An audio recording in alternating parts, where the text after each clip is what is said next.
আসসালামু আলাইকুম। আজকের ভিডিওটা নিয়ে আসলাম আসলে এই, আমার ফেসবুকের কিছু বন্ধু-বান্ধব, আত্মীয়-স্বজন, কিছু মানুষ আছে যাদের অনেক চুলকানি, বুঝছেন? ওদের জন্য নিয়ে আসা। কারণ হচ্ছে কি, তাদের চুলকানোর যন্ত্রণায় মনে করেন যে আমি ঘুমাইতে পারি না। তাদের চুলকানোর যন্ত্রণায় আমি ঘুমাইতে পারি না। কারণ তাদের অনেক চুলকানির জন্য। আচ্ছা, আমি কি করি না করি, আমি কোথায় যাই না যাই, কি খাই না খাই, তারপর এগুলো নিয়ে কেন আপনাদের এত চুলকাচুলকি আমি বুঝলাম না। মানে কারণটা কি আমার একটু বুঝে বলবেন?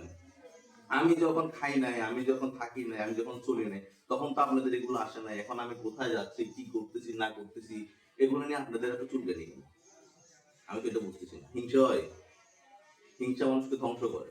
তো আপনারা এটা মাথায় রাখবেন। হিংসা করে আপনার লাভ নাই। ওই যে আজহারি সাহেব একটা কথা বলছিল না, মন্তব্য করে কখনো গন্তব্য ঠেকানো যায় না। তো আপনাদের তো ওইটাই কথা। কারণ হচ্ছে আপনাদেরকে বেশি কথা বলবো না। আমার ফেসবুকে অনেকজন আছে, সবার উদ্দেশ্যে কথা বলা, যাদের চুলকায় বেশি ওদের জন্য বলতেছি। আর আরেকটা কথা, সেটা হচ্ছে অনেকে বলতেছে যে আমি শালি নিয়ে কেন ঘুরি, আমি শালি নিয়ে কেন যাই। আচ্ছা, ভালো কথা। আপনারা তো মনে হয় আমার সম্পর্কে অনেকে জানেন, অনেকে জানেন না। আমি যখন বিয়ে করি, আমার শালীর বয়স তখন 4 বছর, মানে ছোট একটা বাচ্চা। এক প্রকার আমাদের হাতে বড় হওয়া, মানে আমার শালী আমার হাতে বড় হওয়া। তো সেক্ষেত্রে আপনাদের নেগেটিভ মাইন্ড আমার এখানে আসে না, আমার এখানে কার্যকর করে না। আপনারা কি মাইন্ডে নেন ওটা আমি জানি না, কিন্তু আমি আমার ওকে বন্ধু, তারপর ছোট বোন, সব ক্ষেত্রে ও আমার কাজে লাগে। আমি ও দুলাভাই, আমি ওদের আপদ বিপদ সব দিকে আমি আসি।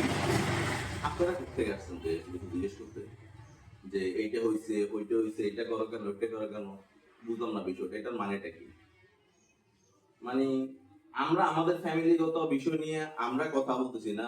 আমাদের আমি শালী নিয়ে ঘুরি, আমার এই ওয়াইফের সমস্যা হচ্ছে না, আমার ফ্যামিলির সমস্যা হচ্ছে না, ওদের ফ্যামিলির সমস্যা হচ্ছে না, আপনাদের কেন তো সমস্যা হচ্ছে?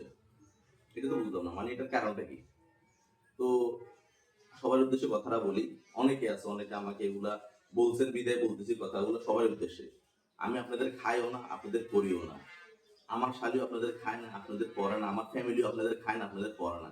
তো সেক্ষেত্রে এসব কথাবার্তাগুলো বলা বন্ধ করেন। ভাই ভীতি, তারপরে আত্মীয় ভীতি, তারপর বন্ধু বান্ধব ভীতি, এগুলো দেখানো বন্ধ করেন। আমরা আমাদের মতো চলতেছি, আমাদের মতো চলতে দেন। কেন, আমরা যখন কষ্ট করি তখন তো আপনারা ছিলেন না। যখন আমরা মনে করেন যে কোথাও যাই নাই, বা যখন আমি ফেসবুকে এত কিছু আপলোড টাপলোড করি, তখন তো আপনাদের এত কিছু লাগে নাই। এখন একটু ঘুরে ফেরা করতেছি বা কোনো দিকে যাইতেছি। ফেসবুক হচ্ছে একটা সোশ্যাল মিডিয়া, যেখানে হচ্ছে আপনাদের ভালো খারাপ সবকিছু দেওয়া যায়। তো সেক্ষেত্রে আমি সবকিছু দিচ্ছি। এখন আপনাদের এত কেন চলতেছে, আমি তো এটা বুঝলাম না। এত জলাজলির কারণটা কি? ভাই, নিজের চরকায় তেল দেন, নিজের ফ্যামিলি ঠিক করেন, নিজের সবগুলো ঠিক রাখেন। মানুষের চরকায় তেল দিতে আসে না, আগে আপনি চরকায় তেল দেন। একটা কথা আছে, আগে মসজিদে ঘরে বাতি দেন, তারপর মসজিদে বাতি দেন। আগে আপনি ঘর ঠিক করেন, তারপরে দিয়ে আসেন যে কে কি করতেছে না করতেছে ঘাটাঘাটি করার জন্য। আমরা এত ফেমাস ব্যক্তি হয়ে যায় না, এত সোশ্যাল মিডিয়ার কন্টেন্ট ক্রিয়েটর হয়ে যায় না যে আমাদেরকে নিয়ে এত আপনার চুলকানি হবে, এত বাড়াবাড়ি হবে, এত কিছু। আমরা কি ল্যান্ড হয়ে হাঁটতেছি? হ্যাঁ? নাকি আমরা মনে করেন যে ওই যে অবৈধ কোনোভাবে কিছু করতেছি, বা কোনো ইয়ে হয়েছে যে আমাদেরকে নিয়ে একটা কথা বলতে হবে? কেন ভাই? আমরা আমাদের মতো ভাই বোনের মতো যাইতেছি বা হাঁটতেছি, চলাফেরা করতেছি, কোথাও হয়তো গেলে কিছু খাইতেছি বা ঘুরতে গেছি, একটা ছবি তুলছি বা ভিডিও করছি, একটা আপলোড দিচ্ছি। আপনাদের এত চুলকানি কেন ভাই? আপনারা করেন। আমি তো কেউ কোন দাঙ্গ দিচ্ছি না, বা কারো চুলকে দিচ্ছি না। আপনি করেন, আপনার সামর্থ্য থাকলে, আপনার যদি সক্ষমতা থাকে, আপনি করেন। আপনি কেন আমাদের মতো হাত দিবেন? তো দয়া করে এই জিনিসটা বন্ধ করেন। হিংসা মানুষকে ধ্বংস করে। হিংসা করিয়েন না। পালে নিজে কিছু করে, হিংসা করিয়েন না, বুঝছেন? তো এই কথা বলে বিদায় নিচ্ছি, এগুলো করিয়েন না। আর সরি এরকম করে কথা বলার জন্য। কারণ হচ্ছে গিয়ে এরকম কথা বলতে বাধ্য হয়েছি, কারণ হচ্ছে অনেক চুলকানি বেড়ে গেছে মানুষের। সেজন্য কিছু মলম দরকার ছিল। আহ মলম এটাতে কাজ না হলে বলিয়েন, আমি আরো মলম দিব, অসুবিধা নেই। তো এই বিদায় নিচ্ছি। আসসালামু আলাইকুম।